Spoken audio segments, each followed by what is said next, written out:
Interesting, right? I mean, um, it applies for us, right? Sometime when we are presenting representation, you just get too worried how many people in the room and what they're thinking. Nobody is not. I mean, this thing when you go cricket, you just the pitch and the bowler, Just you, that's it. and that helped you. It did. It's amazing. It's something you when you play cricket. Cricket is such a game where you end up doing it every time you play a game. So you do focus hard, and then you go into soft. Just naturally, you end up doing it. You can't practice it, but if you play enough cricket, it just becomes natural anyway. So it's a muscle memory. It's a muscle memory, yeah. And I think one of the very interesting things you said, which I noted, is among many different things, is getting the basic right, and then the process.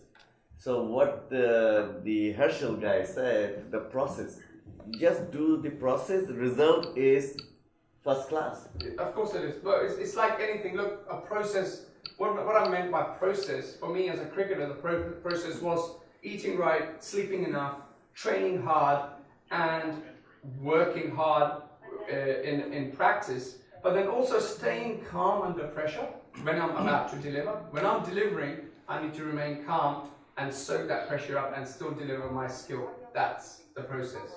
I'm not the night before thinking, will I do well? Oh, will I do badly? Will I do well? Will I do badly? That's me looking at the result. That's the wrong way to go about it. Let's focus on what do I do well? Let me go and deliver that in front of the audience. Well, I mean, this is such a powerful message, right? That stop thinking about the result. I mean, very nicely way of put it there, right? People say, what's your strengths is, what do you do the best, what's your best you want to deliver. If you focus on this versus focusing on the result, which is the afterthought, that kills. Very interesting, yeah. How easy was it or difficult was it for you to switch over from player to coach? Because you had that stint with the UAE as well, right? So playing for a mammoth team like the English cricket team, and then moving over that from there to coaching the minnows like the UAE. So how was that mindset? It's amazing. It's I remember when I was about 29, 30, I started.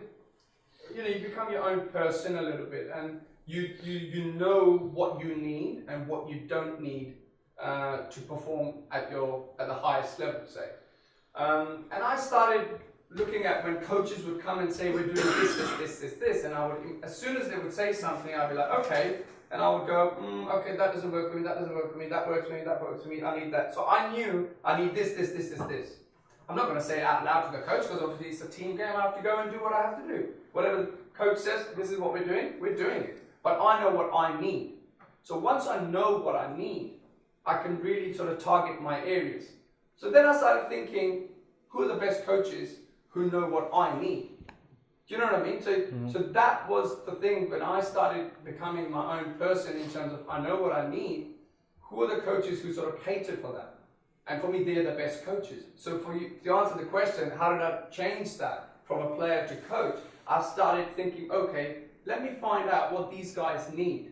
What do the guys need in the UAE? So do my homework and then try and deliver that, rather than say, right, we're doing this. I haven't really took into account what you guys want, because that's how I want to do it. No, it's about you. You're the team.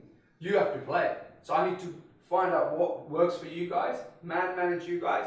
What makes you tick will not make Asif tick. What makes Asif tick certainly won't make this gentleman tick. So it's managing them and then putting that program together so that it works for the whole 11 guys. So that's how I sort of made the change. If that makes sense. Yeah, I think one of the biggest challenge is self-assessment.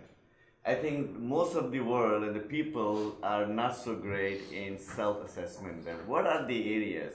Sometimes we are in a denial mode. Sometimes some of our weaknesses we convince ourselves it's not weaknesses. But self-assessment is, and in your career, starting from younghood, stories about going to Australia, story about going to Rahul Dravid in India, story about your coach, you somehow has been pretty successful in doing your own self-assessment. Well, that's the most difficult one. You have to self-assess. I don't think you can survive in sport if you don't self-assess. You've got to know your own standard. For me,